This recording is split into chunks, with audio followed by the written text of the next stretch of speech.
जय हिंद साथियों। कप्तान अड्डा के यूट्यूब प्लेटफॉर्म पर आप सभी का फिर से स्वागत है। अब हम बात कर रहे हैं पार्ट 3 पीवाई की सीरीज में, जो हम पार्ट 2 और पार्ट 1 कर चुके हैं। 65 क्वेश्चन तक हमने देख लिया था। अब उसके बाद के हम क्वेश्चंस को सॉल्व करने वाले हैं। तो दोस्तों, आशा करता हूँ आपको ये सीरीज बहुत ही इम्पोर्टेंट लग रही होगी और आपके काम की है ये सीरीज। तो शुरू करते हैं अगले प्रश्न से। Question number 66। मध्य प्रदेश में राज्य निर्वाचन आयोग के गठन के पश्चात से कितनी बार पंचायत के आम निर्वाचन हो चुके हैं? मध्य प्रदेश राज्य निर्वाचन आयोग के गठन के बाद से, गठन हुआ 1994 में, तब तक में कितने हो गए हैं? वर्ष 2019 में पूछा गया था, तब तक तो 5 बार ही हुए थे, लेकिन अब 6 बार हो चुके हैं चुनाव। तो अब उत्तर होगा 6 बार, लेकिन 2028 के बाद अगर जो पूछा जाएगा तो 7 भी हो सकता है। राज्य निर्वाचन आयोग नगरीय निकायों के निर्वाचन का संचालन किस अनुच्छेद के तहत करते हैं? तो राज्य निर्वाचन आयोग दिया हुआ है आर्टिकल 243 के अंतर्गत। आर्टिकल 243 के में स्टेट इलेक्शन कमीशन के बारे में दिया हुआ है। अगला, पंचायती राज विषय संविधान की किस सूची के अंतर्गत आता है? तो यह है आपका स्टेट लिस्ट के अंतर्गत आता है पंचायती राज। 3 प्रकार की लिस्ट होती हैं जो 7 शेड्यूल में दी हुई हैं: union list, state list, concurrent list. ये तीनों के अलग अलग विषय दिए हुए हैं, तो राज्य सूची के अंतर्गत पंचायती राज विषय शामिल है। अगला है, संविधान के कौन से भाग में पंचायती राज से संबंधित प्रावधान? मैं आपको ये पिछले वीडियो जो हैं उनमें बता चुका हूँ, फिर से आपको याद दिला रहा हूँ कि पंचायती राज से संबंधित भाग 9 में संविधान में प्रावधान किया गया है। भाग 9 में आपको कमेंट करके बताना है कि भाग 9 में किस आर्टिकल से लेकर किस आर्टिकल तक का प्रावधान सुनिश्चित किया गया है। अगला प्रश्न है, मध्य प्रदेश के निम्नलिखित में से किसकी जनसंख्या 2011 की जनगणना के अनुसार 10 लाख से अधिक नहीं है? 10 लाख से अधिक जनसंख्या वाले भोपाल, ग्वालियर और जबलपुर हैं। किसकी नहीं है? तो उज्जैन की जनसंख्या 10 लाख से अधिक नहीं थी 2011 के अनुसार। जेएसपी का, ये कंप्यूटर का इंपॉर्टेंट क्वेश्चन है। जेएसपी का फुल फॉर्म पूछा गया है, वो है आपका जावा सर्वर पेजेस। अगला, विंग एक वेब सर्च इंजन है, तो विंग किसका है? तो ये है आपका माइक्रोसॉफ्ट का। विंग किसका है? माइक्रोसॉफ्ट का। जैसे सफारी एप्पल का है, वैसे ही विंग है आपका माइक्रोसॉफ्ट का। क्रोम आपका गूगल का। वेब क्रॉलर को किस नाम से जाना जाता है? वो है आपका वेब स्पाइडर। स्पाइडर ही आपको क्रॉलिंग करता है, तो वेब क्रॉलर वेब स्पाइडर को कहा जाता है। अगला प्रश्न, केवल आउटपुट डिवाइस जिसमें है, जैसे स्कैनर, प्रिंटर और मॉनिटर। स्कैन कराते हैं हम, इनपुट करा देते हैं। कीबोर्ड से इनपुट करा देते हैं, printer, monitor. Mouse, printer, monitor, input. तो आपका इसका उत्तर होगा प्लॉटर, प्रिंटर और मॉनिटर, ऑप्शन नंबर डी, जिसमें केवल आउटपुट डिवाइसेस दी हुई हैं, बाकी में इनपुट और आउटपुट मिक्स करके दिया है। अगला, अपने ब्राउजर में सहज कर किसी पसंदीदा वेबसाइट को जल्दी से एक्सेस करने का, जब कोई भी हम जल्दी करते हैं तो हम उसको बुक मार्क करके रख लेते हैं और जल्दी से फिर एक्सेस कर पाते हैं। अगला, कब न्यायालय सिविल अधिकार संरक्षण अधिनियम 1955 की धारा 12 के अंतर्गत उपधारणा करेगा अस्पृश्यता के आधार पर किया गया है? तो ये भी आपका एक्ट से संबंधित क्वेश्चन है, तो इसका उत्तर है आपका जब केवल अनुसूचित जाति के सदस्य से संबंधित हो तब। पर ये आपके एक्ट से संबंधित है, अब एक्ट से को सिलेबस से हटा दिया गया है। अगला, जब कोई व्यक्ति अस्पृश्यता के आधार पर किसी व्यक्ति को किसी अस्पताल, औषधालय या शिक्षा संस्थान में प्रवेश करने से इनकार करता है, तो सिविल अधिकार संरक्षण अधिनियम 1955 की किस धारा के अंतर्गत दंडनीय अपराध माना जाता है? तो वो है आपकी धारा 5। ये आपको याद हो या ना हो तो भी चलेगा, लेकिन ये जरूर याद होना चाहिए कि सिविल अधिकार संरक्षण अधिनियम, सिविल राइट्स एक्ट कब आया? तो 1955 में। SC/ST एक्ट कब आया? एट्रोसिटी एक्ट 1989 में। पर इसे लागू कब किया गया, ये इंपॉर्टेंट है। 30 जनवरी 1990, 30 जनवरी 1990, ये इंपॉर्टेंट क्वेश्चन है, को इसके लागू किया गया। अगला असत्य कथन पूछ रहा है, ये अभी आप एक्ट से संबंधित है, फिर भी आप जान लीजिए। पहला, अनुसूचित जाति और जनजाति अधिनियम के अंतर्गत अपराध ऐसे व्यक्ति द्वारा कायद किया जाता है जो अनुसूचित जाति या जनजाति का सदस्य नहीं है। अनुसूचित जाति जनजाति अधिनियम 14(1) तो सदस्य नहीं है, तो बिल्कुल ये वाला सही है। अनुसूचित जाति अधिनियम 14(1) के तहत अनन्य विशेष न्यायालय 2 में, ये आपका गलत है।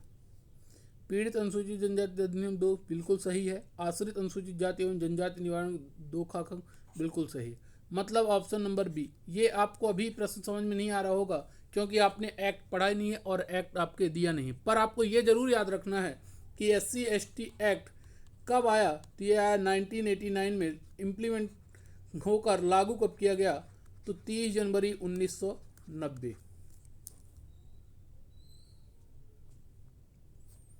अगला फिर से वही SC/ST एक्ट से ही है। अनुसूचित जाति जनजाति अधिनियम 1989 के अंतर्गत कोई भी निर्णय या दंडादेश आदेश के विरुद्ध उच्च न्यायालय में अपील होती है तो तथ्यों और विधि दोनों के संबंध में अपील की जा सकती है, both on facts and on law.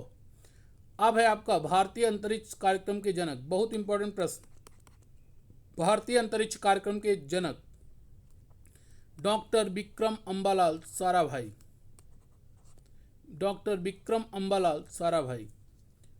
कौन सी कोशिकाएं मनुष्य में एंड्रोजन हार्मोन स्त्रावित करती हैं, तो यह है आपकी लेडिंग कोशिकाएं, सेल्स ऑफ लेडिंग, ये आपका स्त्रावित करती हैं।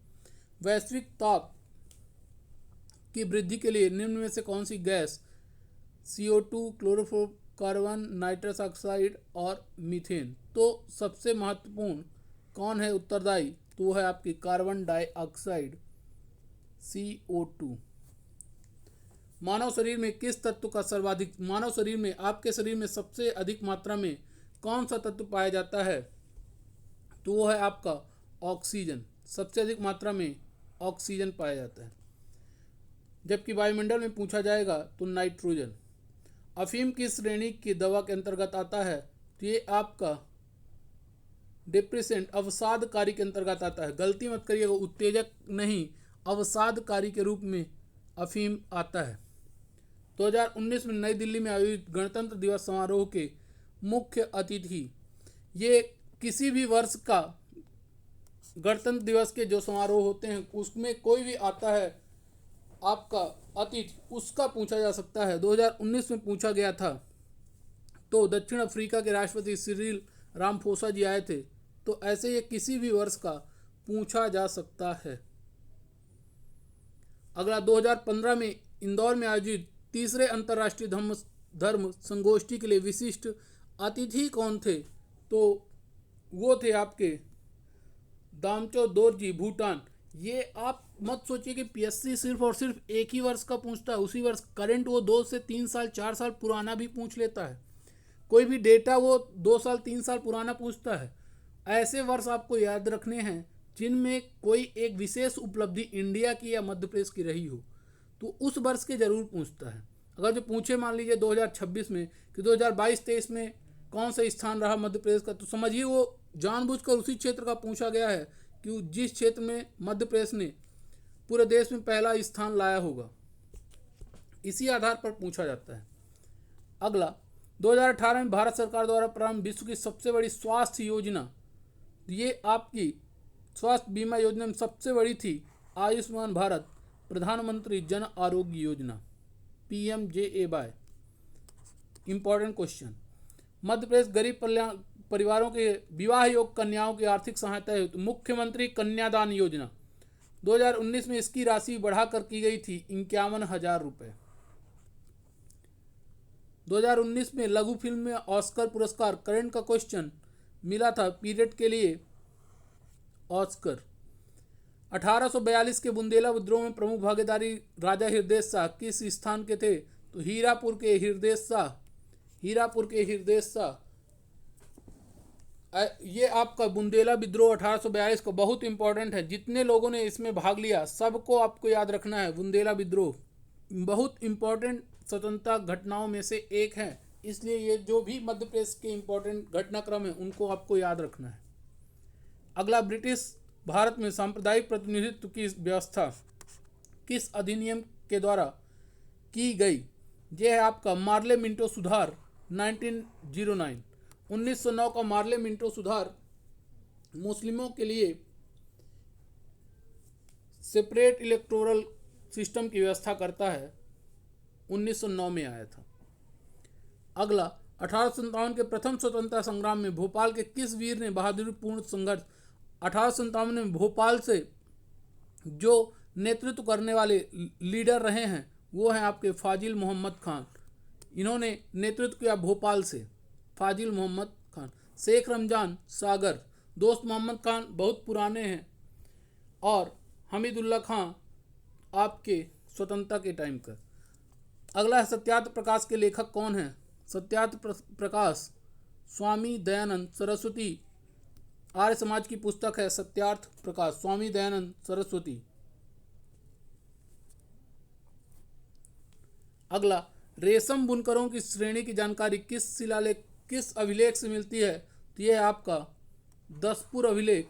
यह है मंदसौर कुमार गुप्त से संबंधित दसपुर अभिलेख। अगला, कौन सा जलप्रपात नर्मदा नदी पर नहीं है पूछा गया है? याद रखिएगा, नहीं है पूछा गया है। कपिलधारा, दुग्धारा, भेड़ाघाट तीनों हैं, तो नहीं है आपका भालकुंड। कमेंट करके आपको बताना है भालकुंड किस नदी पर है, यह आपको कमेंट में बताना है। कौन सा राष्ट्रीय राजमार्ग मध्य प्रदेश राज्य से नहीं गुजरता है? NH3 बिल्कुल गुजरता है, NH12 भी गुजरता है, NH7 भी गुजरता है, NH8 नहीं गुजरता है, तो उत्तर हो जाएगा NH8। अगला, सही जोड़ी बनाने के लिए कि कहाँ पर कौन सा बाढ़? ये आपका उत्तर प्रदेश बिहार में बाढ़ आपको पता है, बिल्कुल उत्तर प्रदेश बिहार वाले एरिया में बाढ़ हो गया। भूकंप आपका हिमालय वाले क्षेत्र में आता है। फिर सूखा पश्चिमी मध्य भारत का क्षेत्र, सुनामी आपका तटीय क्षेत्र। तो इसका मतलब हुआ पहले का दूसरा, दूसरे का पहला। ऑप्शन नंबर ए इसका उत्तर हुआ आपका ऑप्शन नंबर ए। फिर है आपका 99th, कौन सा समूह सही नहीं है? तो इसका है आपका टेलीग्राफ पठार, गलत है, हिंद महासागर में अवस्थित नहीं है। कोकोकटक है, वेल्विस है, अलगुल्हास है। ठीक है, आखिरी प्रश्न है, भारत का पड़ोसी देशों में मध्य अंतर्राष्ट्रीय सीमा विस्तार का आरोही क्रम में, मतलब बढ़ते जाना है। हमें सबसे पहले पता है सबसे ज़्यादा सीमा साझा होती है बांग्लादेश से, फिर चीन से, फिर पाकिस्तान से, फिर नेपाल से। तो इसका मतलब क्या हुआ?